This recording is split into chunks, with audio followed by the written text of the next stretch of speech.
With the PS4 being cheaper than ever and it coming to the end of the console's life cycle, which games do you guys have to play before we move on to the PlayStation 5? Well, luckily today we're doing a tier list just about that. We're going to be looking at all of the PS4 exclusive games that only came to PS4 that you guys should try and play before you upgrade to your big shiny PS5 later this year. Whilst doing this, I'm also going to realise that I haven't played some of these games and they're definitely something that I need to pick up. If there's any games on this list that you want to hear my more in-depth thoughts on, let me know in the comments down below and maybe I'll make a standalone video about it. Also, if there's any other tier list related videos you'd like to see me do, let me know in the comments down below and I'm 100% up for doing them. Best part about these videos is the fact that it starts a conversation, so let me know, where would you put each of these games and which one would be in your Hall of Fame category? Talking of the categories, we've got them like this. Hall of Fame at the top, then must play, worth a go. It's a game that some people might enjoy, some people might not.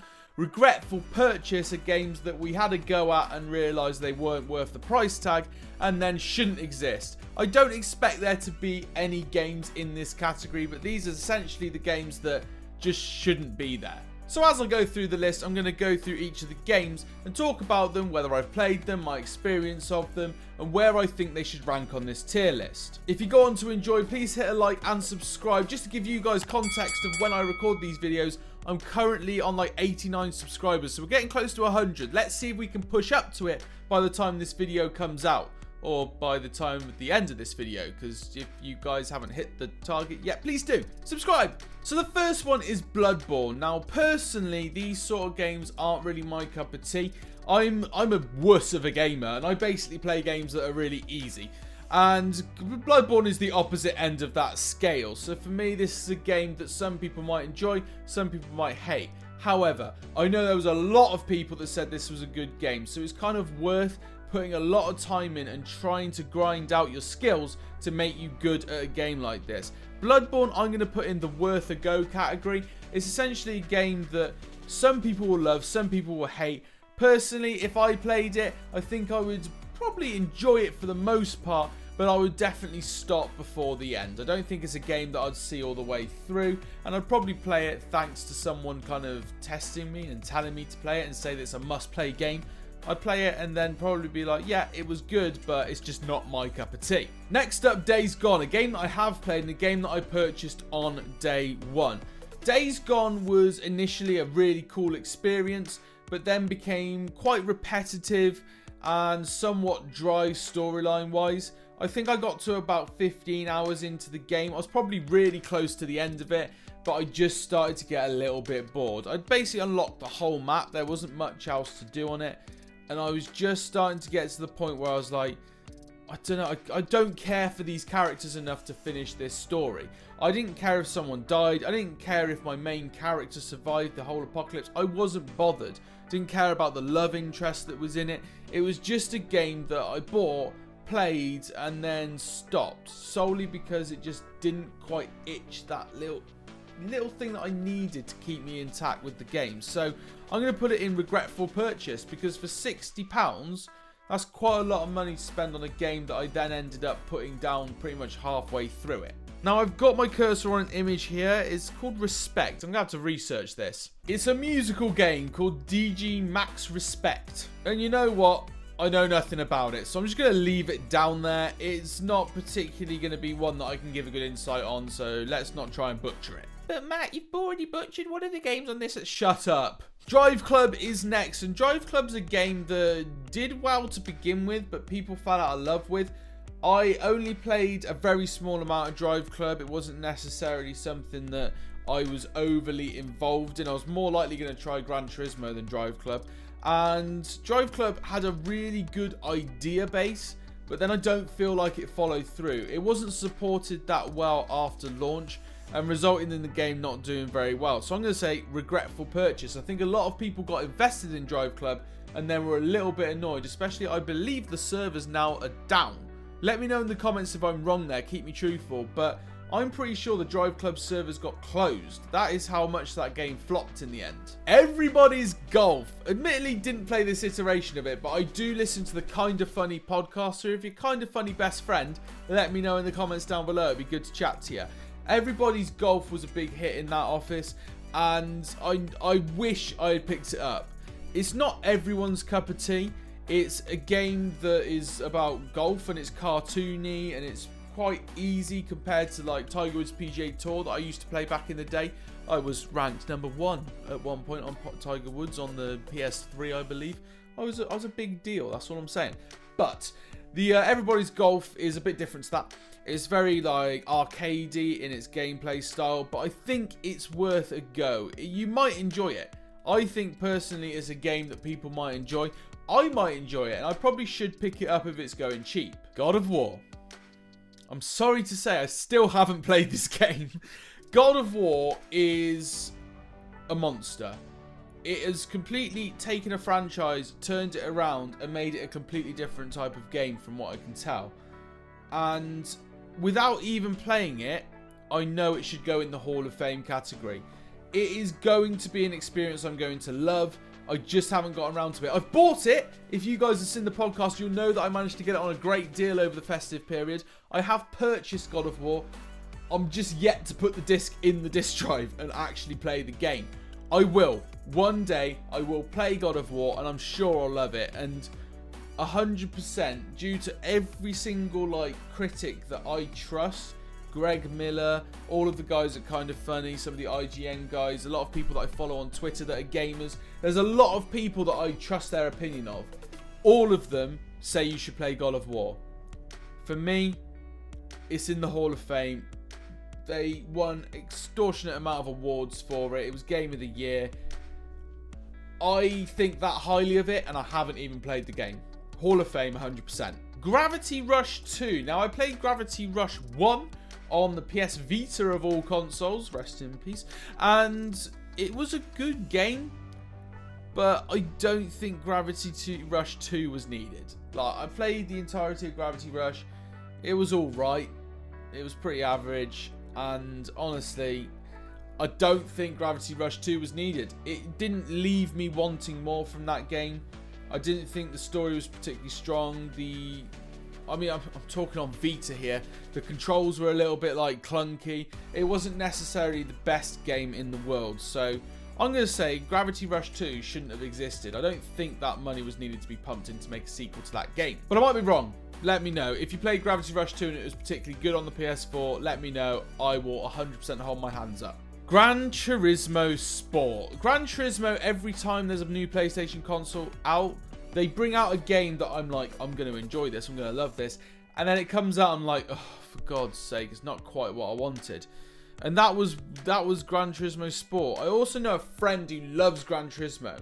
Chris, you guys would have seen him if you followed me on YouTube for years, like back on my old channel. Chris played Gran Turismo, and he loved it. But then he fell out of love, and he regretted it, I think, to an extent. He put a lot of time into it. I don't know if I'm going to put it in regretful. I think I'll put it in worth a go. It might be your sort of thing. I know the competitive scene of Gran Turismo Sport is quite cool. A lot of people seem to be getting involved in it. A lot of people have built their own rigs with their own steering wheel and that sort of thing. So it might be your cup of tea. But I think for people that just love video games and wanted a good driving game, Gran Turismo Sport wasn't the one. Horizon Zero Dawn. Now, for me, this game was really, really good. I enjoyed playing it for ages, and then I just ran out of time. I didn't get necessarily all the way to the end of the game, but I feel like I played a big chunk of it to understand what it was all about. And for me, it's a must play. If you've got a PS4, play Horizon Zero Dawn. There's bound to be a sequel, already confirmed I believe, to grace the PlayStation 5 scene, so it'd be worth playing Horizon Zero Dawn if you haven't already done so, just to play through the story, enjoy yourself, get immersed in what is a very, very cool, futuristic kind of world. Do I see Horizon Zero Dawn hitting the Hall of Fame? For some people, it will hit the Hall of Fame. A lot of people loved it, and a lot of people would probably put it in that rank, and I 100% agree with people if they do put it in there. But for me, it's a must play, then you make your own mind up. Infamous Second Son and Infamous First Light are two games that I'm going to kind of just put in there. So, Infamous Second Son and First Light, I'm going to put within the worth a go category. I mean, First Light could arguably shouldn't exist because, I don't know, Infamous Second Son was really good for the most part and people loved it. I didn't. I don't particularly like the lead character. I fell out of love with it pretty quickly and put it down and didn't play it again. But I know a lot of people that do rave about it and do rate that franchise. So, would I want to see another Infamous? No. I'm not interested. It's not my cup of tea. But for some people it is. So it's worth a go. If you can find it really, really cheap. Second Son, like graphically, gameplay-wise, is a great game. I would start on Second Son, personally, and play that and give that a go. If you enjoy it, then go to First Light if you really want to. Killzone Shadowfall. Now, this one might surprise some of you. Killzone Shadowfall was kind of like, it came out alongside the PS4. A lot of people might have got it in a bundle when they bought the console on day one. That person was me. I went home and I put Killzone Shadowfall in. Played the story and thought, it was alright. It wasn't the best story in the world, but it was by no means the worst story in the world either. I enjoyed it. I'm not gonna like write home about it. But then I played the multiplayer. And I freaking loved this game. Absolutely loved the multiplayer. For me, it's a must play. It's up there with Horizon Zero Dawn. I mean, the multiplayer is probably dead now. Probably not enough people on it. But the maps were so good. It kind of had that sort of find a spot that no one can find and like pick people off. And that's my game style when it comes to FPS shooters. Regretfully, for most of the people I play with, they hate me for it. But I love standing in the background, just supporting from afar and picking people off from a safe distance and not getting killed. And Killzone Shadowfall 100% supports that. I used to go on mental like 45 kill streaks on this game. It was an insane game. I really wish it had taken off more because the people who developed it, I mean, they've gone on to do great things since, but I'd love to see another Killzone game. Next up, we got Knack and Knack 2. Knack, I like. I think it's quite quirky. I think it's quite cool. I don't think it's everyone's cup of tea, and you'll see later in this list why it's my cup of tea, because I like those sort of cartoony, kiddie sort of games. Knack, for me, was a really good experience. I quite enjoyed it. Is it must play? No. It's not a must play title by any means, but it's a cool little game. It's a bit basic, and you kind of go through it step after the other, and you just go through the levels, and you don't feel a massive sense of achievement from it when you manage to like completely master the controls to it, for example. But as far as a game goes, I really enjoyed it. As an arcadey sort of cartoony, kiddie, third-person action-adventure game sort of experience, it's up there. Knack 2 shouldn't exist. Knack was good. I like Knack, don't get me wrong, but it didn't warrant a sequel. I don't think personally it needed a sequel. They brought Knack 2 out. I don't think it did particularly well at all. Knack being from the creators of, I believe, Spyro, like, it was always going to be something I loved. I don't need a Knack 2.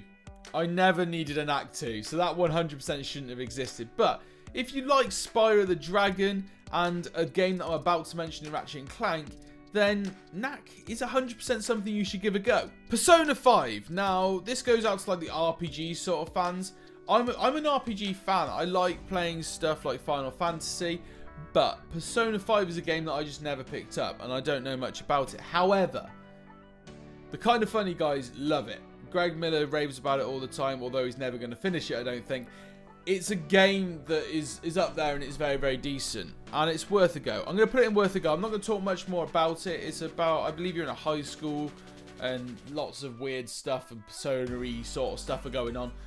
It's worth a go if you like that sort of fiction, Japanese sort of artistic style sort of game. If you don't, then don't bother with it. Go and pick up many of the other games that I'm talking about in this video. But if you like Persona 5, then you're probably someone who likes RPGs. Go back, buy Final Fantasy X Remake. Your mind will be blown. Next up, I think this is my personal favourite on the list. So for me, it's in the Hall of Fame. Ratchet and Clank, the remake of the original game. Beautifully done for PS4. I absolutely love this game. The combat on it, the traversal part of the game, the worlds, the comedy factor, the story in particular. The graphics were beautiful. I love this Ratchet and Clank game. It had everything the original had, plus all the things that the future games then had after it, like the weapon customization, the ranking up of weapons, the ranking up of Ratchet himself. It is a masterpiece. For anyone who likes video games, go and play Ratchet and Clank on the PS4. You will not regret it, I promise you. It is my favourite game on the PS4. It's in my Hall of Fame. The only thing I didn't like about it, and here is very, very small. Because I was a content creator on YouTube, I decided to stream the whole playthrough of it. Or stream/videoize it all.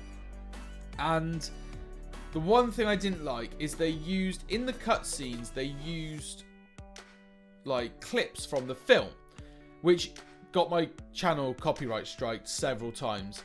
That's the only thing I didn't like about that game. If they hadn't used, if they just hadn't copyrighted people on YouTube, that would have been fine. If they hadn't done that, it would have been great. But that's only because I'm a content creator. Playing that as someone who's just playing a game, it won't bother them, and they'll just love it. Love, love, love it. Go and buy that game now if you haven't played it. Shadow of the Colossus, which was a remake of the PlayStation 3 classic. I haven't played it. I don't believe I even played it on PS3. Do I think it's worth picking up? It's worth a go. It's going to be one of those worth a go games. Critics love it. A lot of people love it as well. They were calling for that to be remastered. It finally got remastered and people fell in love again.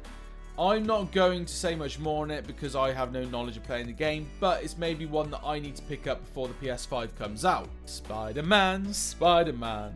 I haven't played this one either. When I was massively into my streaming of video games was when I played the most PS4 games, and Spider-Man unfortunately has a lot of copyrighted music in it and stuff, so I wayed away from it and went and played other games instead, which took up all my time, therefore didn't really get a chance to play Spider-Man. So it's in my must play. You must play it because apparently it's insane. I must play it. I still need to pick this game up. I need to actually play this, which I'm hoping to do at some point. Whether I do it on I might do it on YouTube. You know what? I'm thinking of chucking some gaming content into this channel at some point. Some like Let's Plays and that sort of thing. So Spider-Man might be one of them, just because I've never played it, and maybe I should be. It's got such good reviews. Gameplay I've seen of it is beautiful. I've heard the story's good for a Spider-Man story, and if you end up being able to get a collection of the game plus DLC, you'll have hours and hours of extended content as well to go and do, so the game will actually last you a decent amount of time and will warrant the initial £60 price tag or $60 price tag, let alone the 20 quid you're going to spend on it now that it's this old. It's worth picking up. I think it's a must-play game, even though I've not actually played it. Tearaway. I'm not that bothered about Tearaway. It was on the PS Vita, I believe. Didn't play it. Don't know a great deal about it, but I guess it's one of those it's worth a go. Any game is worth a go. But Tearaway, like, I heard some decent things. I mean, if anyone has any insight, let us know in the comments. If you want to know about Tearaway, head to the comments and hopefully someone will have put something up about it. I don't know enough about it to even like start a conversation on it, but I'll put it in worth a go. Any game's worth a go. Tetris Effect. This game is beautiful. This game is absolutely stunning. And I wish I had more chance to get on hands-on with it, and I wish I had the chance to do VR. Admittedly, in this room, I've got a big enough space to do VR potentially, but I've never done it due to the fact I've got a table there, I've got the girlfriend's like other stuff over there, I've got my clothes back there where you can see the PlayStations in the background. I've not really got the space. I've got the size of room that I need. I haven't really got the lack of items in that room to be able to do a decent PS VR experience. So Tetris Effect, I would say it's probably a must play. But I'm going to put it in worth a go, because I don't think I can really vouch for it enough. I haven't played it to its full effect. Get it? Tetris Effect. But it's worth a go. Lots of you will enjoy it. Tetris is a classic with this modern spin of craziness. It's beautiful. Absolutely beautiful. The Last Guardian. I'm going to be somewhat controversial here. I haven't played it. And here's why I didn't play it. If a game takes that long to come out, with that many delays and that much hype built from absolutely years ago, it shouldn't exist, man. It took too long. And I was someone who didn't get on the hype train. I got on the frustrated train. I heard the name The Last Guardian mentioned about 700 times in my life. And it was all because of it being delayed, or it's coming soon, or we're going to have a new trailer. It's like, by the time it came out, I didn't care. And I think the majority of the gaming population didn't care either. I don't think it sold as well as it was intending to. And therefore, I'm going to put it in shouldn't exist. It passed its time ages before its actual release date. And I think graphically, from the videos I've seen of it, it's not that great. It looks like a PS3 title even. The Order. The Order was kind of known as that game that was really, really good, but didn't last long enough. And I think it was kind of towards the beginning of the PS4 cycle. The Order was set up to be this insanely cool game. I remember the first trailer and being like, yeah, this looks sick. Gameplay wise, it was alright. It wasn't groundbreaking, it wasn't awful, it was alright. But it didn't last long enough. I believe one whole playthrough can be done in 8 hours. That for me is not enough for a £60 game as it was at the time. It's a regretful purchase. If you play a game and you've done it in 8 hours and there's nothing else to do afterwards, you're going to regret spending that amount of money on it. Uncharted 4. Hall of Fame. It's so good. It is such a good game. Nathan Drake's final bout into, well, stealing stuff basically and fighting off people and breaking into mansions and attending dinner parties. It's got everything in this game. It's even got the original Crash Bandicoot release on a PlayStation 1 that you get to play in-game, which is basically a massive hint at the fact that you were gonna play a remake of Crash Bandicoot coming out later that year. Wow. Like, this game had everything. Graphically insane. The story was brilliant. The missions were cool. The little bits of, like, cinematography in the middle between your little bits of action were gripping enough to keep you interested. A lot of the time when I play games, like, I'm playing currently the Tomb Raider that came out a couple of years ago now. And when I'm playing that, if it hits a cutscene, my phone comes out, I start looking at how many subscribers I've got, I start looking at Twitter, all that sort of rubbish. And maybe TikTok, don't judge me. But in Uncharted, it's always gripping. And I was there from start to finish. I recorded it for YouTube. Absolutely loved it back in the day. Not enough people played Uncharted 4. And even though it was a massive seller at the time, it came so early in the PlayStation cycle that people that bought the console since haven't gone back and played it. Hall of Fame standard. Go and play that game. There was then a spin-off to that Uncharted game, which also did well. I haven't played it, which is flipping ridiculous, because I'm sure it's just as good as Uncharted 4, just with a different story. I'm going to put it in my must-play.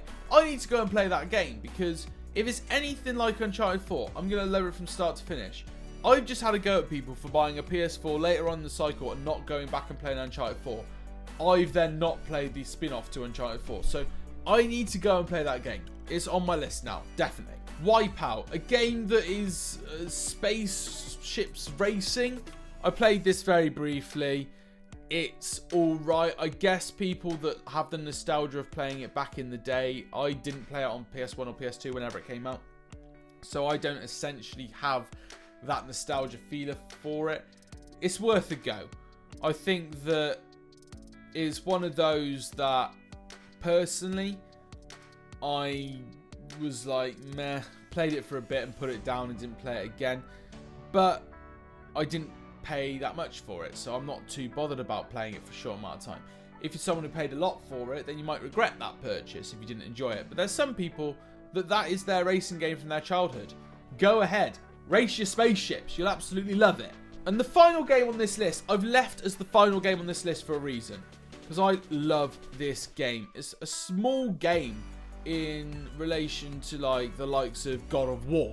It didn't have that AAA feel to it necessarily, but it was a game that I fell in love with while streaming.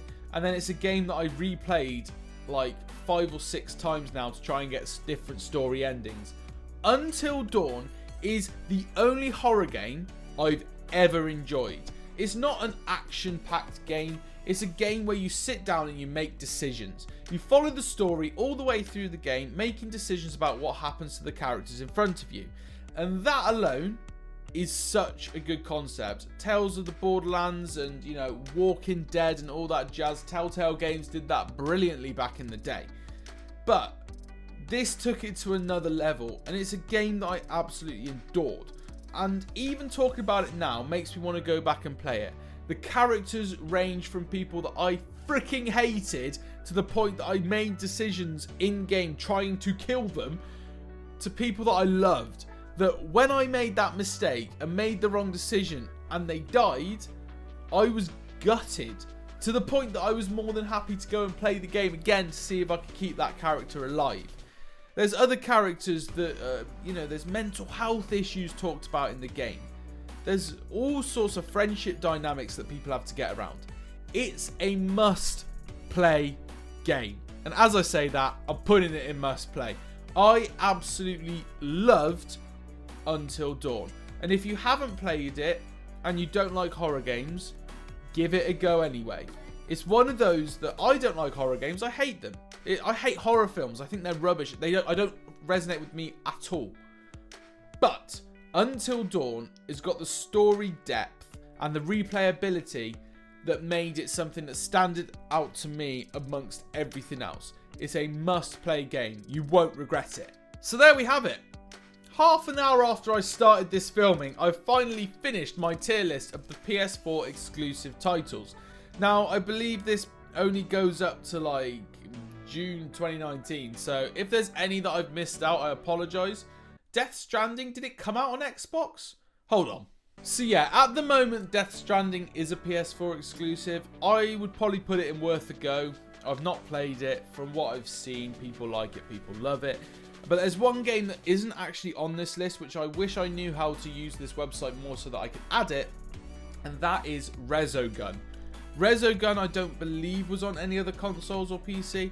I believe it was a PS4 exclusive. It was around about the same time as launch of the console.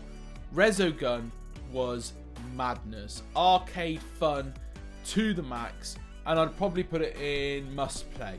It's a great game. So if you don't know Resogun, go and Google it and check that out as well. But as I said, 30 minutes after I started this video, I'm not sure what it's going to be like after I've edited it, but 30 minutes later, we finished my tier list. Let me know what you guys would have done differently in the tier list. Where would you have put games? Have you got any Hall of Fame games that I haven't mentioned? Let me know in the comments down below. Hit a like on this video if you enjoyed it. Let me know any other tier lists you want me to do. Maybe Xbox ones potentially.